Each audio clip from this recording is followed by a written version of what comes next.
तो हम लोगों ने ये चर्चा किया था इसके पहले कि श्री रामचंद्र जी समुद्र पार करके और लंका में प्रवेश करते हैं। तो वहाँ एक बार पुनः रावण को समझाने की बात होती, कैसे समझाया जाए, युद्ध ना हो, शायद सुलह कर ले। इन सब बातों पर चर्चा के दौरान ये बात आती है कि अंगद को भेजा जाए और अंगद वहाँ जाते हैं। तो जाते समय रावण के राज जो लंका में प्रवेश करने से पहले गेट पर ही रावण के बेटे से अनायास मुठभेड़ हो जाती है और दुआ प्रणाम को लेकर के और युद्ध हो जाता है और अंगद उसको जान से मार देते हैं। और मारने के बाद आगे बढ़ते हैं तो अंगद का ऐसा भय छा जाता है कि सब लोग जानते हैं कि अरे तो वही बंदर है आया है जिसने लंका जलाया था, ये तो अब तो फिर लंका जलेगा। सब लोग यही सब बातें करते हैं आपस में लोग, और अंगद को रास्ता बिना बताए हुए बताते चले जाते हैं कि यही रावण के दरबार को गया है, आप जाइए। और अंगद वहाँ पहुँचते हैं रावण के दरबार में। तो दरबार में पहुँचने के बाद जब बात होती है तो द्वारपाल आकर के कहता है कि तपसी बच्चों की सेना से, तपसी मतलब भगवान राम और लक्ष्मण तपस्वी थे, तो तपसी बच्चों की सेना से अंगद नामक कपि आया है, अपने को दूत बताता है, कुछ राज संदेशा लाया है खड़ा मस्त हाथी समान, मिलने की प्रबल प्रतीक्षा में, महाराज यज्ञा हो आने दूँ आपकी सेवा में। तो उनका सचिव कहता है कि नहीं, उसको यहाँ लाने की ज़रूरत नहीं है, क्या काम यहाँ ऐसे नटखट मरकट मुँहफट हत्यारे का, और आया है द्वार किवाड़ तोड़, घातक है राज दुलारे का। अर्थात तो राज दुलारे को मार करके आया है, तो बेहतर होगा उसको वहीं कैद करवाएं हम, ज़्यादा अच्छे ये होगा, अच्छा ये होगा कारागृह में डलवाएं हम, कि उसको वही कैद करके हम कारागृह में डलवा दें, उसको यहाँ लाने की ज़रूरत नहीं है, सचिव कहता है। तो रावण कहता है कि नहीं, उसको आदर से बुलाइए, कि छल से बल से या कौशल से आदर से उसको लावें हम, ऐसे बलशाली योद्धा को बस अपनी तरफ मिलावें हम, कि उसको अपनी तरफ मिला लें और उसको बुलाया जाए। तो रावण ने आदेश दी लावो भली प्रकार, तो द्वारपाल ने आ कहा तो आए बाली कुमार। अब बाली कुमार यानी ये जो है अंगद रावण के दरबार में पहुंचते हैं, बड़ी विनम्रता के साथ इस बात का ध्यान रखते हैं। रावण प्रश्न करता है, 4 प्रश्न उनसे करता है कि अरे बानरे कौन तू, क्या तेरा है नाम, और हुआ कहाँ से आगमन, क्या है मुझसे काम, कि तुम कौन हो, कहाँ से आए हो, नाम क्या है और मुझसे काम क्या है। 4 बातें पूछता है। तो अंगद बड़ी विनम्रता से अपनी बात को कहते हैं, क्योंकि वो श्री रामचंद्र जी के दूत थे। रघुवंश शिरोमणि मर्यादा पुरुषोत्तम श्री रामचंद्र जी के दूत बनकर गए थे। यद्यप रावण रामचंद्र जी का विरोधी था, उससे उनका युद्ध होना था, लेकिन क्योंकि वो एक राजा था और एक राजा का दूत जब एक राजा के दरबार में जाता है तो उसको अपनी मर्यादाओं का ध्यान रखना चाहिए। ये संस्कार बतलाते हैं, हर व्यक्ति को अपनी मर्यादा का ख्याल होना चाहिए कि हम किससे बात कर रहे हैं, क्या कह रहे हैं। अपनी बात को कहिए, निडरतापूर्वक कहिए, लेकिन इससे संस्कार मिलता है। तो बड़ी विनम्रता से अंगद उत्तर देते हैं पहले प्रश्न का कि हे महाराज राजाधिराज, मैं दूत राम रघुबर का हूँ। कौन हो? तो कहते दूत राम रघुबर का हूँ। युवराज देश किष्किंधा का, सुत बाली राज बंदर का हूँ। किष्किंधा का युवराज हूँ, बाली का बेटा हूँ। थे पूज्य पिता के मित्र आप, इस कारण मिलने आया हूँ। अवसर विशेष 2-4 बात कुछ कहने सुनने आया हूँ, कि आप हमारे पिताजी के मित्र थे इसलिए मिलने आए हैं, और कुछ बातें अवसर विशेष जो अच्छी बातें कहने आए हैं। रावण बोला, कौन तू, लिया तू किसका नाम, याद नहीं आता मुझे, कौन बालिया राम। रावण कहता, अरे दोस्त किसका नाम ले रहा है, ना मैं बाली को जानता हूँ, ना मैं राम को जानता हूँ, किसका नाम बक रहा है यहाँ पे।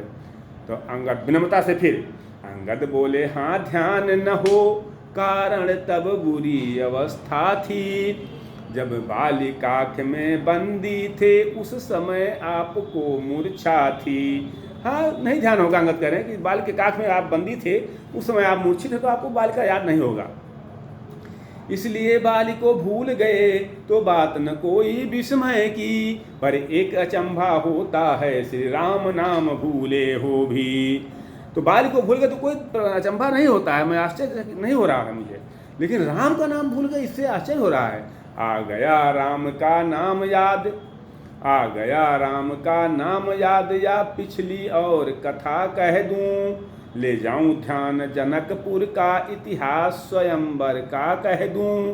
कि राम को जान गए कि और पीछे कथा कहें। तो रावण बोलता है, अरे रावण बोला, क्या तू ही है अंगद? है अंगद, क्या तू ही बालिका बालक है? क्या तू ही बांस का ज्वाला है? क्या तू ही बालिकुल घालक है? संघारा जिसने बाल बाप, धिक है तू उसका दास हुआ। जो मित्र पिता का है तेरे, उस पर तुझे विश्वास हुआ कि तुम्हारे पिता को जिसने मारा है, संहार किया है, उसका तू दास बन रहा है, दास सुविधा कर रहा है, और जो तुम्हारे पिता का मित्र है उस पर तुमको विश्वास नहीं होता है। यदि तेरा गर्भ नष्ट होता तो होता आज अकाज नहीं, और तपसी का दूध कहाने में तुझको आई कुछ लाज नहीं, वो तपस्वियों का दूध बना हुआ है। वास्तव में तू मेरा होता या मेरी ओर मिला होता, तो देख प्रताप भानु मेरा, तेरा यश कमल खिला होता। अब भी तू मुझसे मिल जाए तो तेरी शुभगति बन जाए, इस भारी लंका नगरी का कल से सेनापति हो जाए। कि अगर आप भी तुम हमसे मिल जाओ तो तुम्हारी शुभगति बन जाए, और इस पूरे लंका नगरी का तुमको सेनापति हम बना देते हैं। सेनापति उसको बनाया जाता है जो बहुत वीर हो, बुद्धिमान हो, कर्मठ हो, अच्छे से काम कर रहा हो, तो उसी को सेनापति बनाया जाता है। तो अब यहाँ कूटनीति बात हो रही है। कूटनीति जानते हैं राज्य दरबारों में कूटनीति कैसे होती है। तो कूट बचन सुनी बाली सुत, करने लगे विनोद, कि सेनापति से सुनी है क्या लंका की गोद। अर्थात क्या लंका की गोद सेनापतियों से सुनी है। तो सेनापति अगर चाहते हो तो रामा दल में फादिल हैं, कि वहाँ तो बहुत हैं, और 2-4 नहीं सैकड़ों वहाँ सेनापति बनने के काबिल हैं। पर शायद ही कोई स्वीकार करे ऐसे इस मैले गहने को, और नारियां चुराई जाए जहाँ ऐसे कुराज्य में रहने को। है एक वही तो भक्त विभीषण, लंका में रह सकता है। सेनापति क्या तुम चाहो तो वो राज चला भी सकता है, वो राज चला भी सकता है। तो रावण कहता है कि तुम्हारे यहाँ से लड़ने वाला कौन है? मालिक तेरा नाबालिग है। रामचंद्र जी को नाबालिग कह रहा है कि मालिक तेरा नाबालिग है, फिर नारी का दुख सहता है, उसके दुख से भाई उसका हर वक्त दुखी ही रहता है। बानर सब मूली गाजर हैं, बानर सब मूली गाजर हैं, सुग्रीव पेड़ सजता तटका, जिस जामवंत पर फूले हो, चौथापन है अब उस भटका। जाम का चौथापन है, नल और नील शिल्पी के रे, क्या जाने रण में आना वो, है भक्त विभीषण जौन वहाँ, क्या जाने खड़ग उठाना वो। कौन तुम्हारे यहाँ लड़ने वाला है? एक वही तो एक जौन आकर लंका को जला गया, तीली को तोड़ ताड़ करके धोखे से पंछी निकल गया। क्यों? हनुमान जी को बता रहा है कि वही एक है जो लंका जला गया, और कौन है वहाँ तुम्हारे लड़ने। और अपना बखान जब करता है कि मेरी इन बड़ी भुजाओं ने कैलाश पहाड़ उठाया है, यम इंद्र कुबेर वरुण मंडल इन बाणों से थर्राया है। संकेत किए श्री सूर्य देव पूरब से पश्चिम जाते हैं। रावण ने संकेत किया था पूरब से पश्चिम, अभी भी सूर्य देव आते जाते हैं। संकेत किए श्री सूर्य देव पूरब से पश्चिम जाते हैं, और इच्छा पर मेरे पवन देव ठंडाते हैं गरमाते हैं। मुझसे जोधा मुझसे पंडित संसार में और न दूजा है, और अपने शीशों को काट काट मैंने शंकर को पूजा है। कौन लड़ने वाला तुम्हारे यहाँ है? आकाश लोक पाताल लोक मेरे पुत्रों ने जीते हैं, भय से मेरे बाघ और बकरी जल एक घाट पर पीते हैं। कौन लड़ेगा तुम्हारे यहाँ? रावण इतना अहंकारी से बोल रहा है कि तुम्हारे यहाँ कोई हमसे लड़ने लायक नहीं है। तो इस पर अंगद जो जवाब देते हैं कि ये अज्ञानी, ये अभिमानी राक्षस, तू किस घमंड में फूला है? जग में मनुष्य है इस प्रकार, जल में जिस तरह बुलबुला है। तू अपने इस सेखी में है कि त्रिभुवन को मैंने जीता है।